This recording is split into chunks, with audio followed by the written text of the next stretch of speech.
또 자료를 보아가면서 네. 얘기를 듣게 그렇게 하겠습니다. 자, 시작해 주시죠. 네, 귀한 시간 내주셔서 감사합니다. 저희가 보통 세미나 할 때 사용하는 자료에 제가 좀 추가를 더 했었고요. 저희 그 회사 뷰 그리고 제 뷰 섞어서 글로벌 그리고 한국 경제 전망 좀 전달을 드리겠습니다. 첫 번째 페이지 보시면 제 테이블이 있는데요. 일단 많이들 궁금해하시는 미국 성장률 올해는 저희가 6.7% 보고 있고 내년은 4.1% 보고 있습니다. 대략 미국 포텐셜이 1%대 중후반이라고 하면은 포텐셜은 뭐 훨씬 상회하고 있고요. 그리고 한국 같은 경우에 4.6, 내년은 4.1 이렇게 보고 있습니다. 그래서 디테일들은 좀 더 이렇게 뒤에서 말씀을 드리겠고요. 일단 분기별로 보시면 아마 이제 뉴스가 나올 텐데 2분기 성장률을 미국을 연율 환산했을 때 10%로 보고 있고요. 한국은행식으로 표현하면 아마 이게 2.3 정도 될 겁니다. 그리고 아마 이것보다 더 나올 가능성이 있다고 얘기를 하고 있고, 저희 미국 팀에서 보통 그 분기별 성장률 발표할 때는 뭐 아주 잘 맞습니다. 그래서 아마 이 정도 될 걸로 같고, 그러면 아마 시장에서도 좀 생각보다 높다는 얘기들도 나올 걸로 예상을 하고 있습니다. 그래서 일단 백신이 먼저 풀린 미국, 그 다음에 풀리는 유럽, 재팬 이 순으로 성장률이 이렇게 점프하는 기간이 좀 다른데요. 미국은 2분기, 그리고 유럽과 일본은 3분기, 그리고 한국도 뭐 2분기보다는 3분기가 좀 더 나은 걸로 보고 있습니다. 근데 이렇게 성장률 자체가 이렇게 점프하는 거는 뭐 다들 아시는 것처럼 이제 작년에 워낙에 기저가 낮았으니까 기저에서 오는 효과가 있어서 이거를 2020년의 마이너스와 2021년의 플러스를 이렇게 잘 해석하기가 쉽지가 않습니다. 그래서 이 페이지에 좀 더 해석하기 편하도록 저희가 보통 만들어 드리는 표가 이 페이지인데요. 그러니까 국가별로 퍼포먼스가 어떤가 하고 얘기할 때 워낙 이제 팬데믹의 영향이 이 나라 저 나라 또 달랐고, 그리고 그거에서 팬데믹의 영향이 깊었던 것만큼 또 리바운드도 크니까요. 그런 차원에서 어떻게 됐냐면은 코로나 이전에 1월 24일, 작년 1월 24일에 저희가 생각하고 있던 GDP의 레벨의 패스를 이렇게 그린 다음에 실제 레벨을 이제 그려보는 거죠. 그리고 그게 앞으로 어떻게 될 것인가 해서 저희가 그 전에 생각했던 패스, 그러니까 뭐 1년에 대략 한 2% 정도 성장한다고 생각을 했으니까 박 박사, 미국 경제. 네. 저기 자료를 띄워주실 수 있어요? 아니요, 그게 저희 그 컴플라이언스 때문에 이게 불가능합니다. 네. 저는 그냥 보고 있어요, 띄워서. 네. 예. 예. 네. 알겠습니다. 제가 하려면은 제 개인 핸드폰에 이걸 심어야 예. 됩니다. 예. 그렇게를 할 수가 없게 돼 있습니다. 알겠습니다. 네, 죄송합니다. 저희가 괜찮습니다. 보안이 좀 너무 심해가지고요. 네. 자료를 다 배포했으니까. 예. 네. 그래서 이렇게 트렌드를 이제 GDP 트렌드를 생각해 놓은 거에서 얼마나 이게 지금 회복이 됐느냐. 그러니까 뭐 보통 말하시는 것처럼 뭐 예를 들어 코로나 직전이었던 재작년 4분기 GDP 수준에 뭐 넘었냐 못 넘었냐 뭐 그 얘기가 아니라요. 거기서부터 1년에 뭐 중국 같으면 대략 한 5에서 6% 이렇게 점점 올라갈 거고, 미국은 한 2% 정도 올라갈 거고, 한국은 뭐 2.5 정도 평상시라면 이렇게 올라갔던 거를 그거에 대해서 대비해서 얼마나 그 갭이 있느냐를 재봤는데요. 일단 글로벌 평균으로 보면 올해 말까지 한 마이너스 1%포인트. 그러니까 여전히 그 전에 생각했던 트렌드까지는 아직 못 간 거죠. 그리고 그게 내년 말 정도 되면 거의 닫히는 걸로 보고 있고요. 국가별로 좀 차이가 많이 있습니다. 미국 같은 경우에 내년 말에 플러스 2.1%입니다. 그러니까 오히려 팬데믹 이후로 팬데믹 이전에 생각했던 미국의 트렌드 패스보다 더 올라가 있는 거죠. 그러니까 마이너스 3.5% 작년에 후퇴했다가 6.7, 4.1% 이렇게 성장을 했으니까요. 3년 평균을 내보면은 트렌드 성장보다 훨씬 더 강하다고 지금 가정을 하고 있는 거고요. 유럽 같은 경우에 올해 말까지는 한 마이너스 1.8%가 완전히 회복이 안 되는데 내년 말에는 거의 회복이 된다고 보고 있고요. 중국이 작년 말에 플러스 0.9였습니다. 그러니까 작년에 이미 풀 리커버가 돼 있고 올해 내년에서 그냥 그 수준이 유지되어 있는 걸로 돼 있습니다. 그러니까 중국 경제는 제일 먼저 회복이 되었을 때 회복된 다음에 뭐 그냥 트렌드 따라서 가고 있다. 이렇게 말씀을 드리고 있고요. 한국 같은 경우 지금 여기 표시가 안 됐습니다만은 미국과 중국 한 중간 정도, 미국보다 조금 안 좋거나 뭐 이제 그런 정도로 지금 올해 말에 돼 있습니다. 그리고 특별히 안 좋은 국가들은 이제 그 외 이머징 국가들입니다. 이분들은 여전히 코로나의 영향들이 좀 더 오래 가고 있고, 한국 같은 경우에 이제 미국이나 유럽, 일본 이렇게 지금 성장의 견인차 역할을 하는 나라들에게 수출을 주로 많이 해서 이제 그 수출의 그 채널로 혜택을 보고 있는 반면, 그렇지 못한 이제 라틴 아메리카 이머징 국가들, 뭐 이런 국가들 같은 경우에 여전히 좀 어려움이 많이 있다, 이렇게 말씀을 드리고 있습니다. 그래서 3페이지 보시면 일단은 아직까지는 제조업이 여전히 성장의 기관차 역할을 하는 걸로 보고 있고요. 비제조업은 이제 뒤따라가고 있는 와중에 뭐 조심스럽게 예상을 하기로 백신의 그 디플로이먼트가 최종적으로 좀 뮤트를 좀 해주시면 제가 이렇게 귀가 울리는데요. 죄송합니다. 어떻게 해서 그랬지? 네, 뮤트를 누군가 이거를 스피커폰으로 해놓으신 것 같은데. 네, 감사합니다. 그 백신이 이제 이루어지면서 백신이 이루어지면서 그 울린다고 그러는데. 마이크.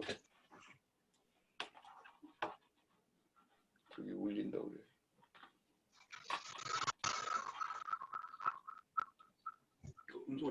내 거. 네, 감사합니다. 백신이 이제 키일 텐데요. 이거를 이제 되돌아 생각하면 작년 말에 저희가 연말 그 예상할 때 1분기 중에 미국에 이제 뭐 의료기관이나 이런 데 이제 제한적으로 백신이 풀리고 2분기에 좀 더 풀리고 3분기에 매스 백시네이션 일어난다라는 이제 전망을 저희가 전제를 했었는데요.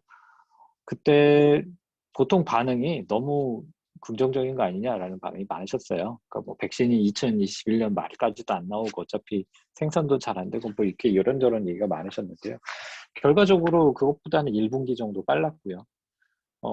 그리고 대략 뭐 유럽이나 이제 다른 나라들도 생각했던 것 페이스대로 가거나 아니면 작년 말에 생각했던 페이스보다는 한 분기 정도 빠른 그런 상황을 보이고 있고, 그리고 이제 처음에 이스라엘 백신 막 이렇게 나오면서 확진자 숫자가 그래도 잘 안 주는 거 보면서 이거 백신 가지고 이게 게임 체인저가 되겠냐 했을 때 이제 이스라엘 같은 경우 그리고 유럽, 영국 같은 경우 이제 백신이 상당히 이제 진행이 되면서 확진자 숫자가 확 줄어드는 걸 확실히 보고 있어서 백신이 키일 것 같고, 그리고 그 키는 생각보다 훨씬 빨랐다. 그리고 금융시장은 그거를 올해 초에 벌써 다 반영을 한 걸로 보고 있습니다. 여기까지가 이제 좀 약간 긍정적인 얘기고요. 그래서 이제 백신이 생각보다 성공적으로 풀렸고, 그리고 미국과 유럽 이런 국가들은 생각보다 강하게 빠르게 성장하고 있다. 그리고 그 성장 갭은 우리가 예전에 생각했던 것보다 빠르게 닫히고 있다. 이렇게 얘기를 하고 있는데요. 4페이지부터 약간 이제 좀 중장기적으로 봤을 때는 여전히 남아있는 걱정들이 있다는 말씀을 드리고 있습니다. 이제 4페이지에 보시면 오른쪽에 글로벌 아웃풋 갭을 저희가 표시를 했는데요. 현재 수준에서는 뭐 마이너스 2% 정도 선으로 보고 있고요. 이게 2003년도 선으로, 그러니까 저희가 샥이 처음에 왔던 쿼터에서 얼마나 지났을 때 아웃풋 갭이 0이 되는가를 이제 추적을 하는 건데 2009년 스타일은 전혀 아니고 오케이. 네. 2009년 스타일은 전혀 아니고요. 아무래도 이제 이게 자연재해와 같은 샥이기 때문에 일시적으로 강한 충격 주었다가 0으로 빠르게 수렴하는 이제 그런 생산 갭 트렌드를 예상을 하고 있습니다. 그리고 이 수준은 저희가 원래 생각했던 것보다 상당히 빠릅니다. 작년 중반에 저희가 생각하기로 아웃풋 갭이 0이 되는 시점은 상당히 뒤일 것이다라고 얘기를 했었거든요. 근데 결과적으로 그렇진 않았다는 점 말씀을 드리고요. 5페이지 보시면 이제 그럼에도 불구하고 이제 코로나가 경기에 미치는 영향이 상당 기간 좀 지속되는 것 아니냐는 얘기를 하고 있습니다. 그 상당 기간 지속되는 거는 이제 포텐셜 GDP라고 하죠. 그러니까 경제가 모든 카파시티를 다 사용해서 생산할 수 있는 프로덕션 카파시티가 얼마나 되는가, 그게 얼마나 또 빠르게 증가하는가로 봤을 때 지난 120년간의 역사를 보면은 어떤 샥이 왔을 때 그 샥 전에 가지고 있던 이 패스를 완전히 회복해서 그 위까지 올라간 경우는 잘 없었고요. 그리고 아주 가까운 예로 2008년도 글로벌 파이낸셜 크라이시스 이후에 트렌드를 보면은 2000년에서 2007년까지 트렌드를 전혀 회복하지 못하고 오히려 트렌드 자체가 꺾이면서 아웃갭이 줄어드는 이제 그런 거를 봤는데요. 아마 이번에도 그게 마찬가지지 않을까.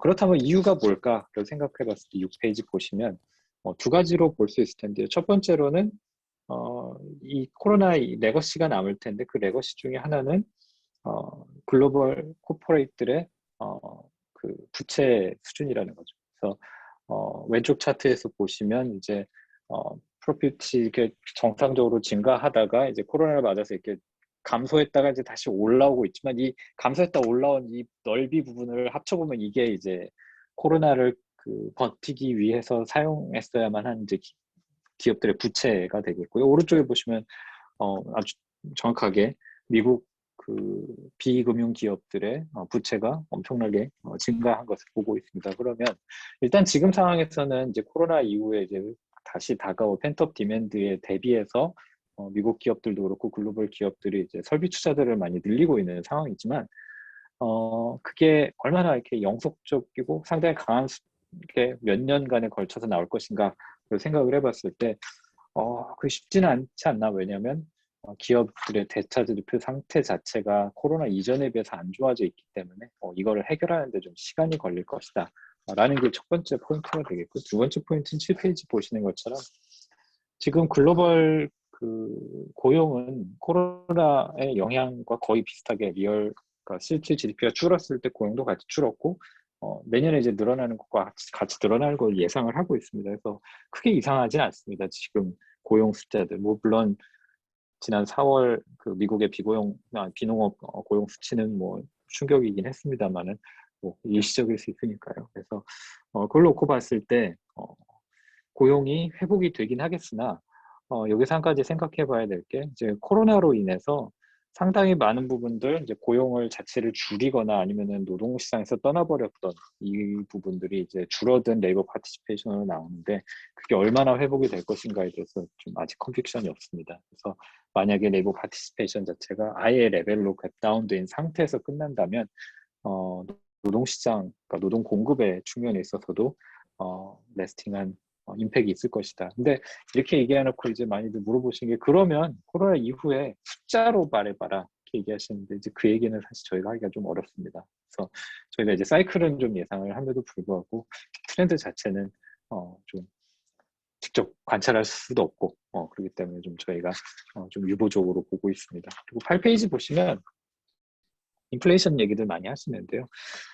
저희 하우스가 좀 중도적인 얘기를 많이 합니다. 그러니까 인플레이션 얘기하실 때 한쪽 끝에서는 이거는 그냥 다 인플레이션에 대한 우려는 전혀 근거가 없고 워낙 경기가 안 좋기 때문에 인플레이션 나오지 않을 것이다라는 말씀과 한쪽에서는 엄청나게 풀린 유동성과 이런 공급 쪽의 그 병목 현상 때문에 인플레이션이 상당히 크게 나올 것이다라고 하는 가운데 한 중간 정도고요. 저희가 얘기하는 건 이제 리플레이션, 그리고 저희 다이먼 회장님이 가끔 얘기하시는 이제 골디락스 이런 얘기를 하는데요. 인플레이션이 적당한 정도로 많이 나올 것이고 덜 나오는 것보단 더 나오겠지만 그게 경제의 안정성을 해칠 만큼 크지는 않다 이렇게 얘기를 하는데요. 첫 번째로는 아래쪽으로는 여전히 아웃풋갭이 뭐 빠르게 0으로 수렴은 하고는 있습니다만 여전히 아웃풋갭이 네거티브인 상황을 생각을 했을 때 인플레이션이 그렇게 오버슛할 이유가 없고, 그리고 가끔 이제 그 머니 서플라이 얘기를 하시는 경우가 있는데 지난 한 20, 30년간 중앙은행 커뮤니티에서 저희가 머니 서플라이를 가지고 인플레이션을 예상을 하지 않았었고요. 그리고 그 부분은 이제 금융 쪽의 자산에 어떤 영향을 미칠 수 있겠지만 이제 인플레이션이라고 하는 재화 서비스 가격인데 재화 서비스 가격이 워낙에 스티키하다 보니까 그 부분에 있어서는 저희가 생각하는 필릭스 커브에서 미치는 영향으로 봤을 때는 글로벌 코어 인플레이션 대략 한 2% 수준으로 완만하게 증가할 것 같다라고 말씀을 드리고 있습니다. 그 다음 페이지 보시면 그래도 전반적으로 이제 글로벌 자산 가격에 이제 버블이 좀 껴있는 것 아니냐라는 말씀을 많이 주시는데요. 뭐 한 가지 예로 하우징 마켓을 생각을 해볼 수 있겠습니다. 왼쪽 차트는 롱텀 트렌드에서, 그러니까 글로벌 하우스 프라이스의 롱텀 트렌드에서 얼마나 벗어나냐를 파란 선은 선진국, 그 오렌지 선은 이머징 국가들 이렇게 해서 나눠봤는데요. 이머징 국가들은 뭐 트렌드에서 벗어나지 않습니다. 그냥 트렌드 정도 있고요. 선진국 같은 경우에 트렌드보다 좀 많이 높아져 있습니다. 근데 이 높아져 있는 정도가 어느 정도인가? 라고 봤을 때 예전의 피크 수준에는 아직 아니라는 거죠. 그래서 물론 좀 일부 국가들에서 하우스 프라이스들이 올라가는 거에 대한 컨선이 있겠으나 각 구별로 잘라서 봐도 맥시멈으로 트렌드에서 벗어났던 정도에 비해서는 아직은 한 이 정도밖에 안 된다라는 말씀을 드리면서 이게 터져봐야 붐인 줄 알겠지만 그 히스토릭 스탠다드로 봤을 때는 아직 그렇게 이렇게 빨간불이 들어올 정도는 아니라는 말씀을 드리고요. 미국 경제 전망을 아주 잠깐 말씀을 드리면 초두에 좀 말씀을 드렸지만 10페이지 보시면 분기별 성장률 2분기, 3분기에 크게 나온 다음에 이제 그 다음에는 이제 중차 트렌드로 수렴하는 걸로 보고 있고요. 그렇게 보면은 전년 동기 대비로는 이제 베이스가 있기 때문에 6%, 7%, 8% 이렇게 나오는 사실 미국 경제가 그렇게 성장하는 사실 상식적이지는 않는데요. 워낙 이제 베이스도 있고 그리고 역대급의 재정 투입들이 있고 그래서 오른쪽 차트 보시면 이제 각 섹터별로 나눠봤습니다. 미국 경제가 어느 부분이 좋은가 했을 때는 전반적으로 좋은데 그냥 그 비거주 상업 건설 이 부분은 상당히 안 좋습니다. 왜냐하면 잘 아시는 것처럼 오피스에 대한 수요는 많이 줄었고 물론 집이나 이제 그 하우싱 컨스트럭션을 다시 회복을 하고 있는데요. 오피스 컨스트럭션만 빼고 나머지 부분들은 상당히 견조하다. 그리고 소비로 표시되어 있는 저 파란 선을 만약에 재화 소비와 서비스 수요로 나누면 여전히 그래도 재화 소비가 서비스 수요보다는 강한 상황이다. 서비스 수요는 아마 나중에 쫓아올 것 같다. 이렇게 얘기를 하고 있습니다.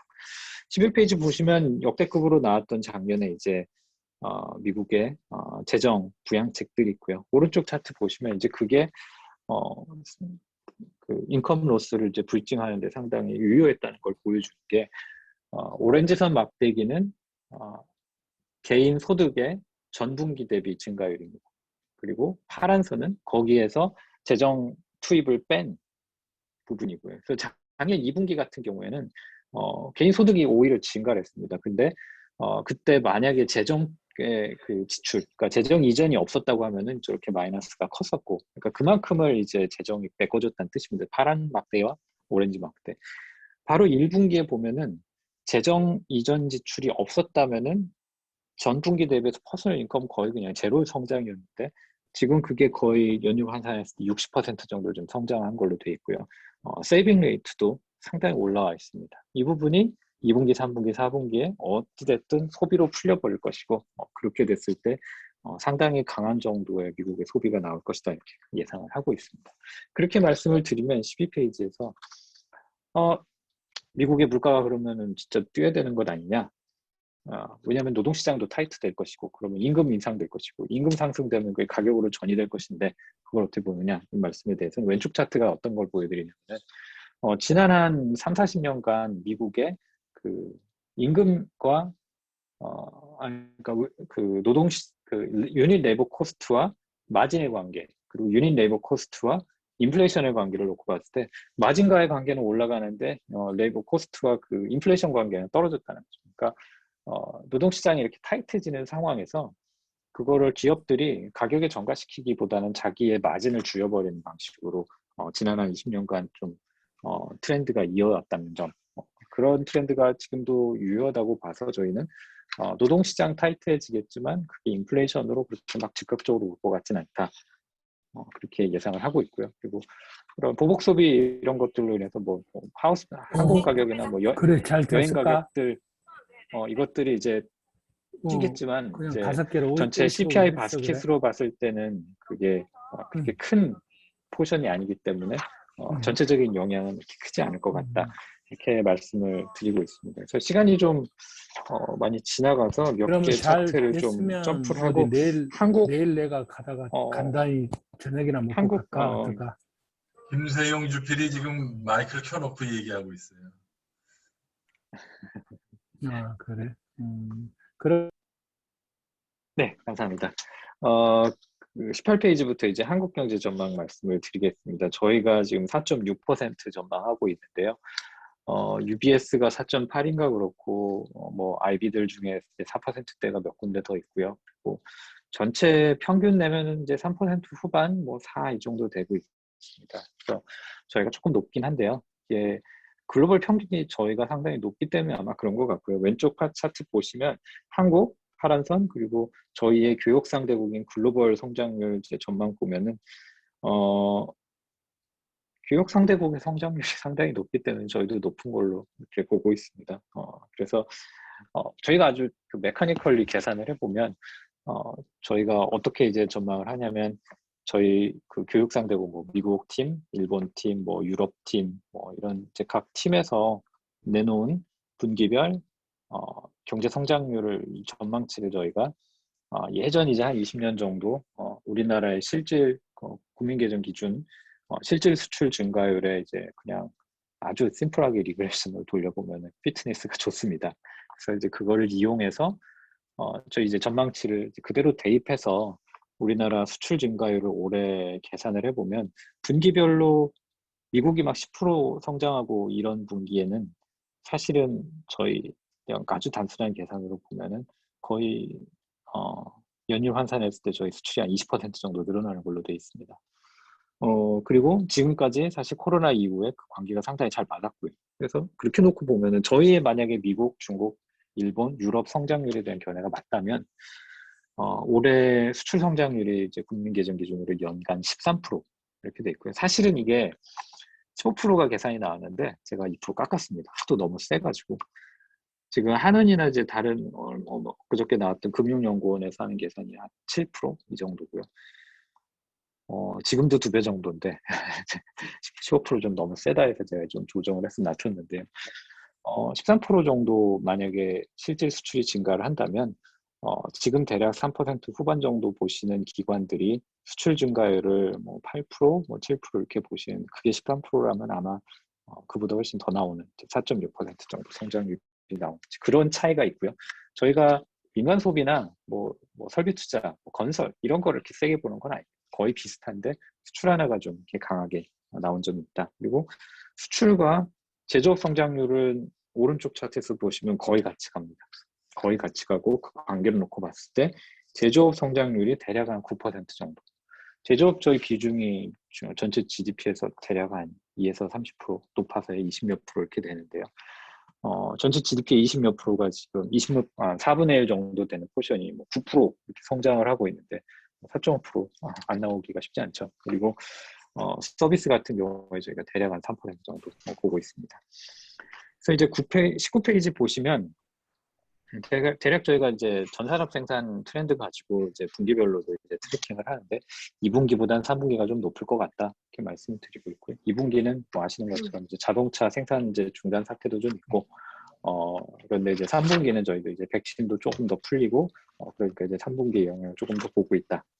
20페이지 보시면 그럼 왜 수출이 계속 좋을 리가 있냐라는 얘기를 가끔 하세요. 왜냐하면 살 물건 다 산 것 같기도 하고 그게 뭐 계속 그게 트렌드가 나오기 쉽지 않지 않나. 근데 그게 지난 몇 달간 저희 수출 트렌드를 보시면 이게 전년 동기는 워낙 이제 베이스가 강하기 때문에 좀 빼고 전월비로 이렇게 봤을 때 이렇게 증가하는 트렌드를 봤을 때 수출이 회복된 최초의 회복은 제 작년 하반기에 자동차 수출이었습니다. 왜냐하면 4월, 5월 거의 아무것도 시을 못했기 때문에 7, 8, 9월에 엄청나게 이제 물량 밀어내기를 하면서 이제 자동차 수출, 연관 수출들이 좀 좋았고요. 작년 말 올해 초에 반도체, 뭐 그다음에 핸드폰 이런 것들이 많이 나갔고요. 지금은 이제 그게 트렌드가 어디로 바뀌고 있냐면은 산업재로 바뀌고 있습니다. 왜냐하면 공급망에 반도체도 그랬지만 그 병목 현상이 있다는 것들을 이제 글로벌 기업들이 이제 알아챈 뒤에 재료를 확보하는 노력들을 하고 있습니다. 그 재료에 대한 재고가 낮아 있으니까 이제 불안한 거죠. 왜냐하면 펜트업 디맨드가 확 오는데 한꺼번에 이게 뭐 예를 들어 뭔가 만드는 회사라면 포장재라도 만들어 놔야 되는 이제 그런 이제 상황이 된지라 뭐 플라스틱, 그다음에 석유화학, 뭐 철강, 그다음 중간재들이죠. 근데 보면은 저희 포트폴리오에서 그 중간재 수출 비중이 상당히 큽니다. 그래서 지금은 지금 중간재 상황이고요. 이게 또 돈다면은 글로벌 기업들의 그 설비 투자에 대한 이제 투자들이 그 흐름들이 이어진다면 이게 이제 기계류 이런 쪽으로도 계속 넓어지면서 이게 그냥 반도체 스토리뿐만 아니라 반도체에서 시작됐다가 이렇게 점점 이렇게 돌고 있는 그래서 얘가 좀 꺼지면 이제 다른 애가 이렇게 오지고 올라오고 이런 상황인지라 저희가 수출은 올해 계속 강하게 놓고 보고 있습니다. 그래서 좀 점프를 해서 23페이지 보시면 그럼에도 불구하고 전반적인 성장의 트렌드를 보면은 수출과 설비 투자가 먼저 주도하는 성장이 이제 올해 2분기, 3분기까지 있을 걸로 예상을 하고 있고요. 그 다음에 이제 우리나라도 약간은 손바꿈이 미국보다는 좀 늦지만 있을 걸로 보는데 그렇게 놓고 보면은 저희 그 민간 소비라든지 서비스의 그 회복이 있기에는 한 4분기 정도부터 좀 약간 체감되게 나올 거라고 예상을 하는데 그럼 좀 너무 늦습니다. 올해 전반적으로 봤을 때는 민간 소비는 대략 2% 정도 아주 뭐 미약한 트렌드로 보고 있고요.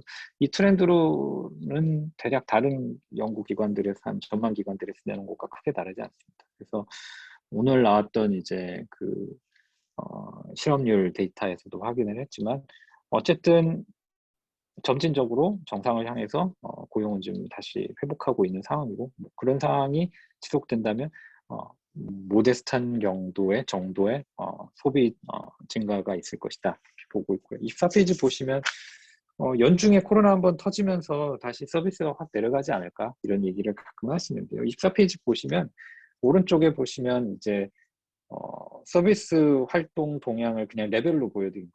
그래서 그 전에 이렇게 올라가다가 코로나 때 한번 확 내려왔고요.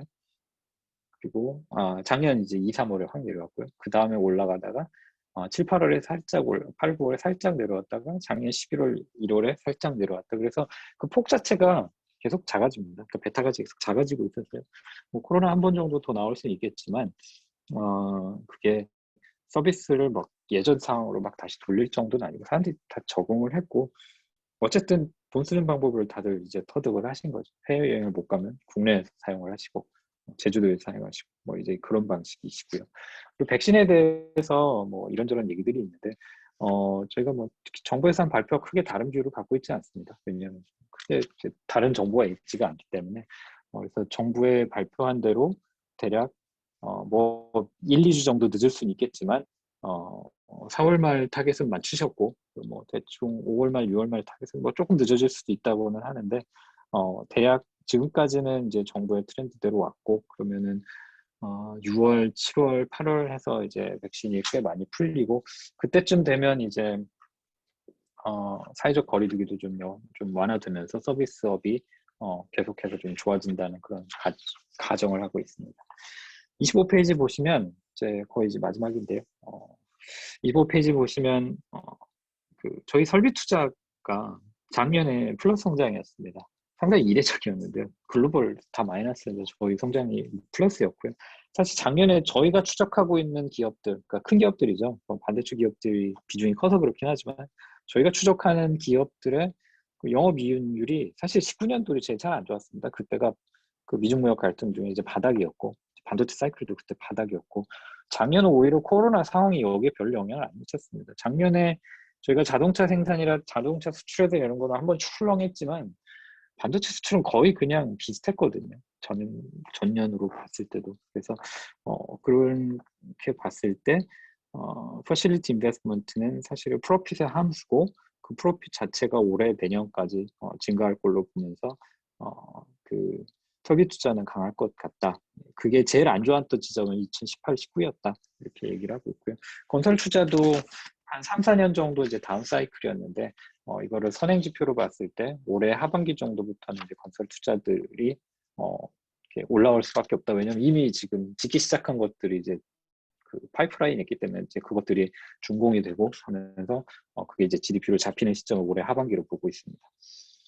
26페이지 보시면 이제 재정이 GDP에 미치는 영향 작년에 엄청난 플러스였다가 올해는 소폭 플러스입니다. 이게 왜 그런가 하면은 이제 피스컬 밸런스 자체는 이제 작년에 비해서 크게 달라지지 않았지만 보통 이제 재정이 성장에 미치는 영향을 이제 피스컬 밸런스의 차이를 두고 얘기를 하거든요. 그러면 여기서 더 마이너스로 가면 이제 그 GDP에 더 영향이 있겠지만 이거를 뭐 이 지금 마이너스에서 뭐 살짝씩 줄인다고 하면은 뭐 재정이 성장해 주는 기여도 자체는 뭐 작년에 비해서 좀 많이 줄어들지 않을까 이렇게 예상을 하고 있습니다.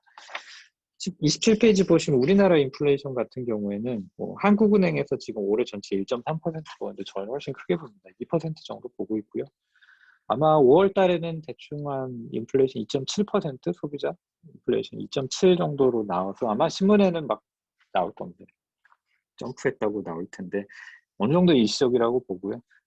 연중에 이제 워낙 이제 베이스가 강하기 때문에 이제 베이스가 좀 사라지는 연 후반에 되면은 대략 2% 선으로 이제 안정이 될 걸로 예상을 하고 이게 뭐 BOK 타겟이기 때문에 그렇게 강한 인플레이션은 아닌데 최근에 봤던 인플레이션들보다 좀 강하기 때문에 그것이 한국은행 금리 인상에는 좀 도움이 되지 않을까라고 생각을 하고 있습니다. 그래서 이제 마지막 다음 차트에 이제 한국은행 금리 전망 말씀드리면 일단 저희가 생각하는 한국의 아웃갭은 올해 말 내년 초에 0이 되는 걸로 예상을 하고 있고요.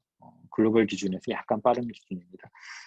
그리고 한은이 지금 생각하는 아웃갭이 0이 되는 시점은 내년 말입니다. 그리고 한은이 생각하기에 코로나에 대한 영향이 완전히 없어지기에는 지금 함부로 말하기 좀 어렵다라는 스탠스라 그걸 지금 함부로 얘기를 하지 않고 있는데요. 아마 이 숫자가 사실로 확인이 되는 시점에는 이제 한국은행도 금리를 이제 작년에 비상으로 75bp 낮췄던 거를 일부라도 정상화하는 거를 고려를 하기 시작할 텐데 저희 생각에는 일부 정상화라는 거는 2번 인상 이렇게 보고 있습니다. 25bp 2번 내년에 인상을 할 것이다 이렇게 예상을 하고 있고요. 한은에서 전혀 시그널이 없음에도 불구하고 이렇게 얘기를 하는 이유는 한은이 가지고 있는 경제 전망, 그러니까 지금 대충 3%대 중반이라고 했는데 저희는 지금 4% 중반 얘기하고 있고요. 인플레이션도 높아봐야 2% 그리고 전체 연평균 1.3 얘기하는데 저희는 높을 때 2.7, 연평균 2.0 보고 있기 때문에 둘 다 이제 저희가 훨씬 크게 보고 있어서 만약에 이제 저희 얘기가 맞다면 한은도 연중에는 좀 스탠스가 좀 더 돌지 않을까 이렇게 예상을 하고 있습니다. 그래서 환율 관련해서는 마지막으로 31페이지 보시면 일단 원화에 대한 트렌드, 환율 얘기는 이제 시장에서 저희가 두 가지를 얘기를 하는데요. 첫 번째는 이제 글로벌 달러의 트렌드가 어떻게 될 거냐. 이게 크고요. 두 번째는 글로벌 사이클에 한국 원화가 어떻게 타느냐. 두 가지를 얘기하는데 두 가지가 지금 다른 방향이 있습니다. 글로벌 달러 같은 경우는 아까도 얘기드렸지만 미국 경제가 전체 글로벌 성장을 지금 견인하는 상황이니까 그러면 달러가 강세로 가야 되는 건 아니냐. 그러면은 원화는 그 반대급부로 좀 약세로 가는 그 흐름이 맞다라는 뷰가 하나가 있고요.